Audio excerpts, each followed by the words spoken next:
Attack సినిమాని రామ్ గోపాల్ వర్మ గారు ఈ మధ్య తీసినటువంటి సినిమాల్లాగా రెగ్యులర్గా కాకుండా ఒక పాత శివ ఆయన చేసినటువంటి జగపతి బాబుతో ఎలాంటి సినిమా చేశాడో మీకు తెలుసు, గాయం. ఈ సినిమా చూస్తున్నంతసేపు వాటికంటే మించి మంచి ఎమోషన్స్,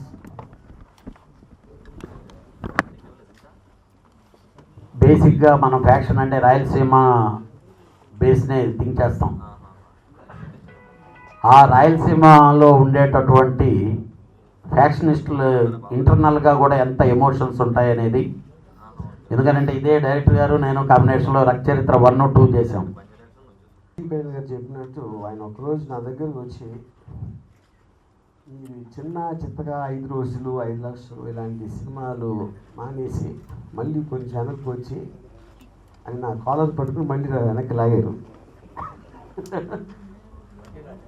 బతికినాలేదు, మీరు ఇప్పుడు ఏదో స్టేజ్ మీద ఉన్నారు కాబట్టి కొంచెం మొహమాటం చెప్తున్నారు అంతే.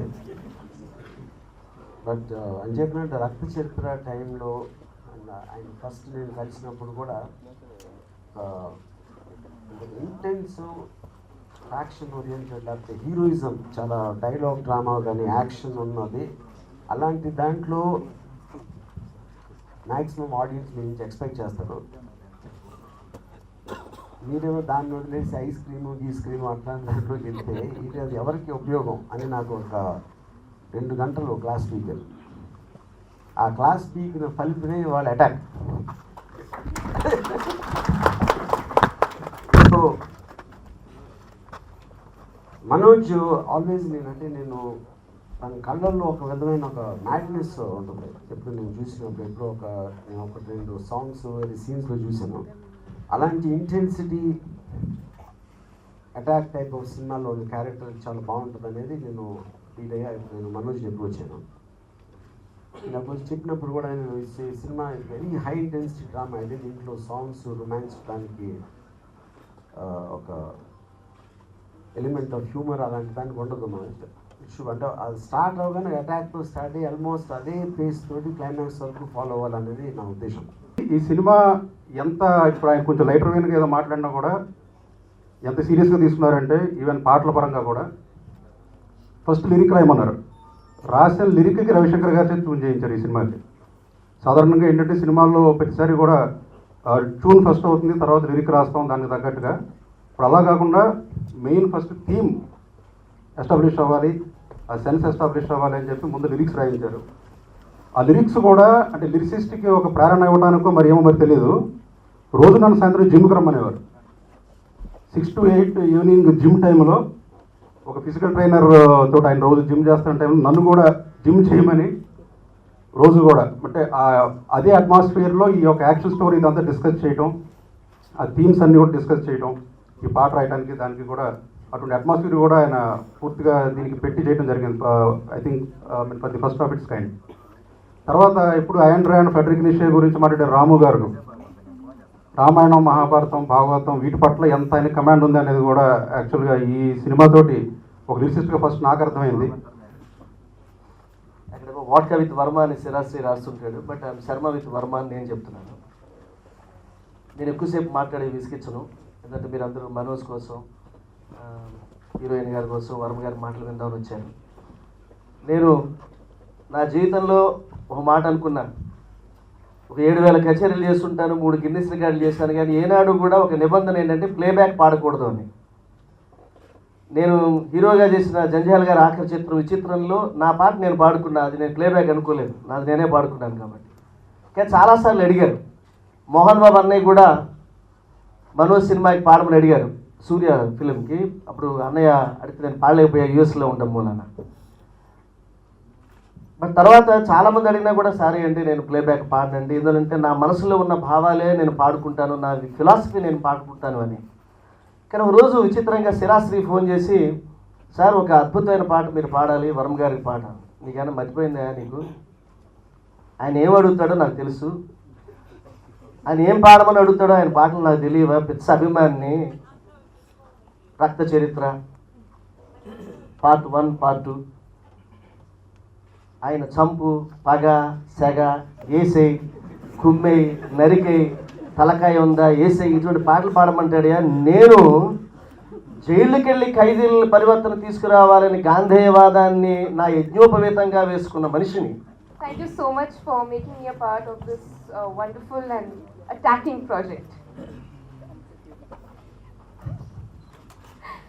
And thank you CK Entertainment. It's been an honor working under your banner.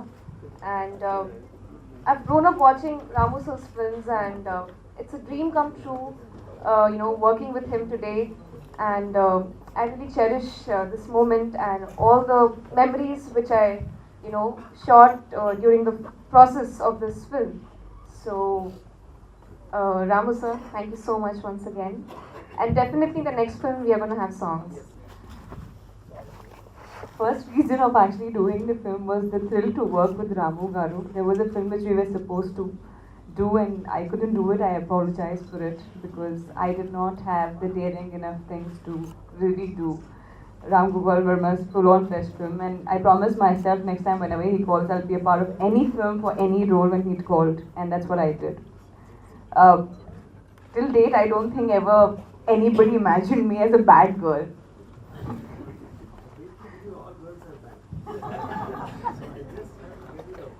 No, I only know that I get attracted to bad boys. So, okay.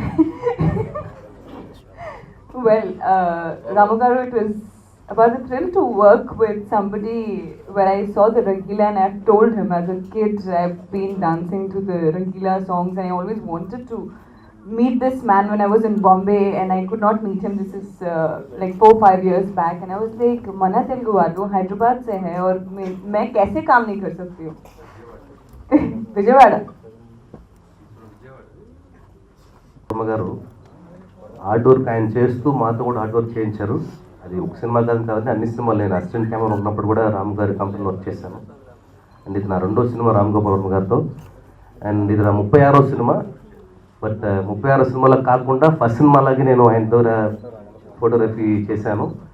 And Ram Gopal Varma గారితో పనిచేస్తున్నప్పుడు జనరల్గా మిగతా సినిమాలు పనిచేసినప్పుడు పేమెంట్ వస్తుంది అండ్ పేరు వస్తుంది. రాము గారి సినిమాలు పనిచేస్తే ఫస్ట్ నాలెడ్జ్ వస్తుంది.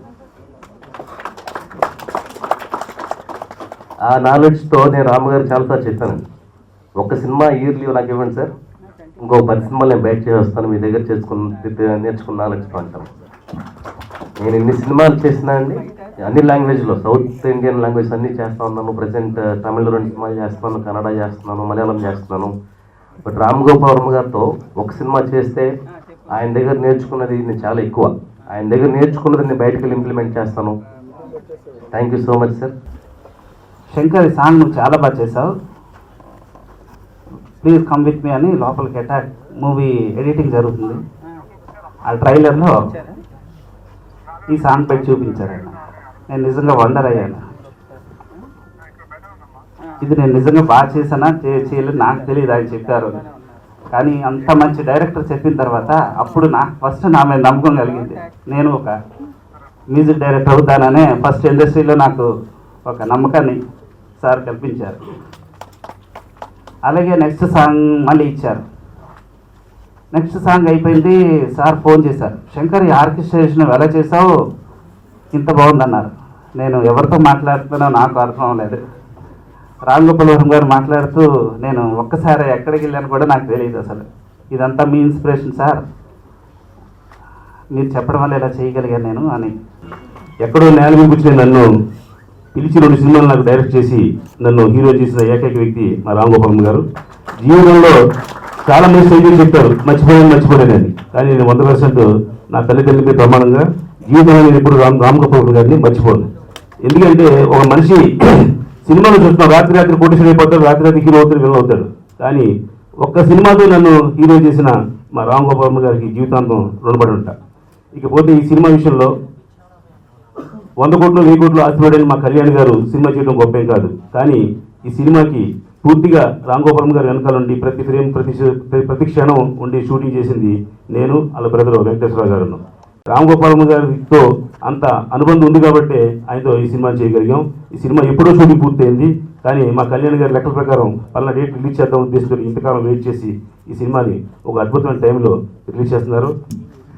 ఈ సినిమా ఫస్ట్ ఆఫ్ ఆల్ నేను రామ్ గోపాల్ వర్మ గారితో ఒక సక్సెస్ ఒక ఎక్కడికి వెళ్ళిపోదాం అన్న సినిమా ఆ ఉద్దేశంతో ఇప్పుడు రామ్ గోపాల్ వర్మ గారితో సినిమాలు చేయండి. ఆయన ఒక యూనివర్సిటీ, యాక్టింగ్కి ఒక యూనివర్సిటీ లాగా, ఒక ఫిల్మ్ మేకింగ్కి యూనివర్సిటీ లాగా, ఒక యాక్టింగ్కే కాదు.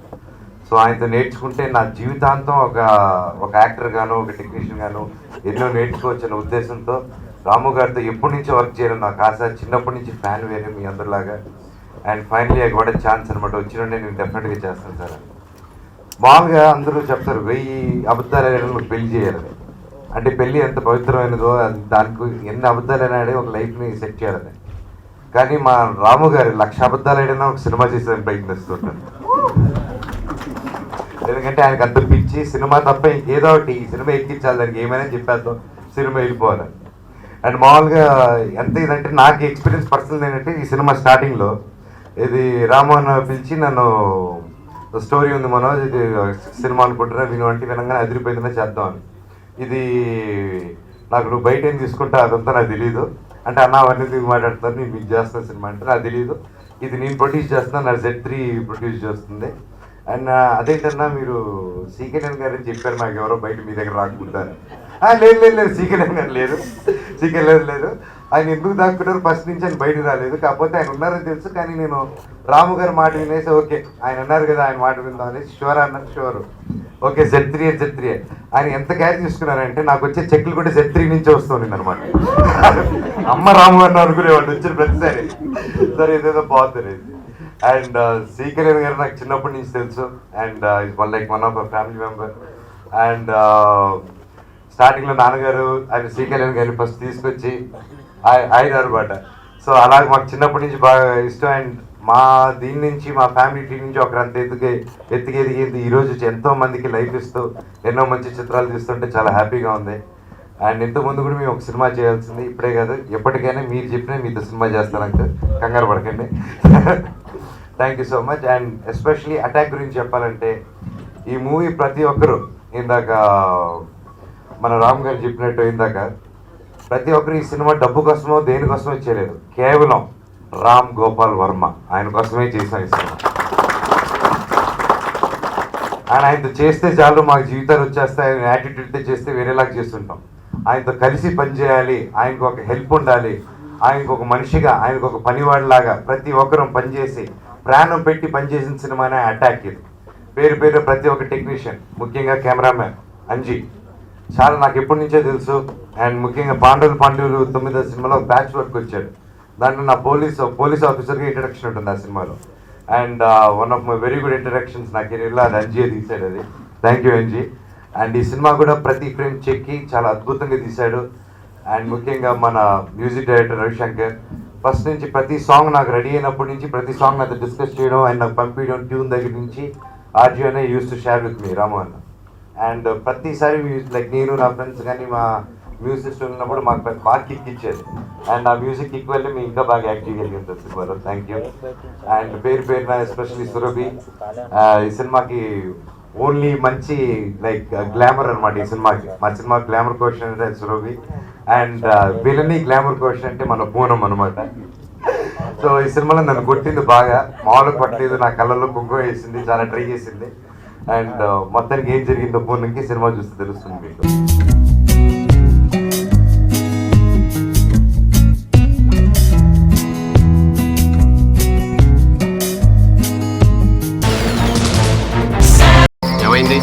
ఆ అమ్మాయి తీసుకురావడం నా వల్ల కావడం లేదు.